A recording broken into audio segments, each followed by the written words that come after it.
அண்மை செய்தியை பார்த்துக் கொண்டிருக்கிறோம்.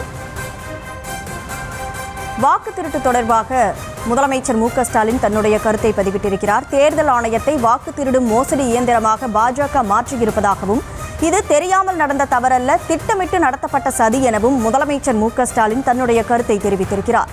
ஏற்கனவே இந்த வாக்கு திருட்டு தொடர்பாக நாடாளுமன்றத்தில் தமிழக எம்பிக்கள், இந்தியா கூட்டணி எம்பிக்கள் தொடர்ந்து கண்டன முழக்கங்களை எழுப்பி வரக்கூடிய சூழலில் முதலமைச்சர் மு.க.ஸ்டாலின் இந்த கருத்தை தெரிவித்திருக்கிறார். கூடுதல் விவரங்களோடு செய்தியாளர் ராஜேஷ் இணைப்பில் இருக்கிறார். ராஜேஷ், முழு விவரங்களை பதிவு செய்யலாம். கனிமொழி, வணக்கம். தமிழக முதலமைச்சர் மு.க.ஸ்டாலின் அவர்கள் தன்னுடைய எக்ஸ் வலைதள பக்கத்தில் பதிவு ஒன்றை வெளியிட்டிருக்கிறார். அதில் தேர்தல் ஆணையமா அல்லது மோசடி இயந்திரமா என்று அவர் குறிப்பிட்டிருக்கிறார். மோசடிக்கு எதிராக போராடக்கூடிய சகோதரர் ராகுலுக்கு திமுக தோளோடு தோள் நிற்கும் என்றும் அவர் தெரிவித்திருக்கிறார். தேர்தல் ஆணையத்தை வாக்கு திருடும் மோசடி இயந்திரமாக மாற்றியுள்ளது பாஜக என்றும் அவர் குறிப்பிட்டிருக்கிறார். எனது சகோதரரும் லோக்சபா எதிர்க்கட்சி தலைவருமான ராகுல் காந்தி அவர்கள் வாக்கு திருட்டு சம்பந்தமாக பல்வேறு ஆவணங்களை தொடர்ந்து வெளியிட்டு வருகின்றார். எனவே அவருக்கு தோள் பொருத்த வேண்டியது தங்களுடைய கடமை என்றும் முதலமைச்சர் தெரிவித்திருக்கிறார். இந்தியாவில் தொகுதி எம்பிக்களை நாடாளுமன்ற கட்டிடத்திலிருந்து தேர்தல் ஆணையத்திற்கு செல்லக்கூடிய பேரணியாக வழிநடத்த நாங்கள் இருக்கின்றோம் என்றும் அவர் தெரிவித்திருக்கிறார். ஒவ்வொரு மாநிலத்திற்கும் இயந்திரம் படிக்கக்கூடிய முழுமையான வாக்காளர் பட்டியலை உடனடியாக வெளியிட வேண்டும் என்றும் அவர் குறிப்பிட்டிருக்கின்றார்.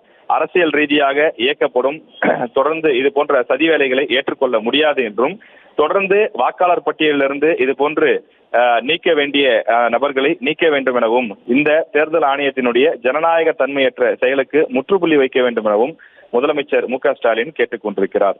நம்முடைய ஜனநாயகத்தின் இந்த நாச வேலை குறித்து ஒரு முழுமையான சுதந்திரமான விசாரணை நடத்தப்பட வேண்டும் எனவும் திமுக சார்பில் இந்த நேரத்தில் கேட்டுக்கொள்வதாகவும் தன்னுடைய பதிவிலே அவர் குறிப்பிட்டிருக்கிறார். தொடர்ந்து பாஜகவின் பட்டப்பகலில் இந்தியாவினுடைய ஜனநாயகத்தை கொள்ளையடிப்பதை நாங்கள் அமைதியாக வேடிக்கை பார்த்து கொண்டிருக்க மாட்டோம் என்றும் முதலமைச்சர் குறிப்பிட்டிருக்கிறார். கடந்த 3 தினங்களுக்கு முன்பு நாடாளுமன்றத்தினுடைய எதிர்க்கட்சி தலைவர் ராகுல் காந்தி அவர்கள் இந்தியாவில் எப்படியெல்லாம் வாக்கு திருட்டு நடக்கின்றது, ஒரே நபர் எப்படி வெவ்வேறு இடங்களில் வாக்கு செலுத்தக்கூடிய நபராக இருக்கின்றார், எப்படி வீட்டு கதவு எண் 0 இருக்க முடியும், அதே போல உலகிலேயே இல்லாத வகையில் தந்தையின் பெயரை ஏதேதோ FGHK என்றெல்லாம் எழுதி பல வகைகளில் மோசடி நடைபெறுகின்றது. ஒரு நபர் 3 மாநிலங்களிலே சென்று 3 வெவ்வேறு பூத்துகளுக்கு சென்று அவர் வாக்கு செலுத்தி இருக்கின்றார்.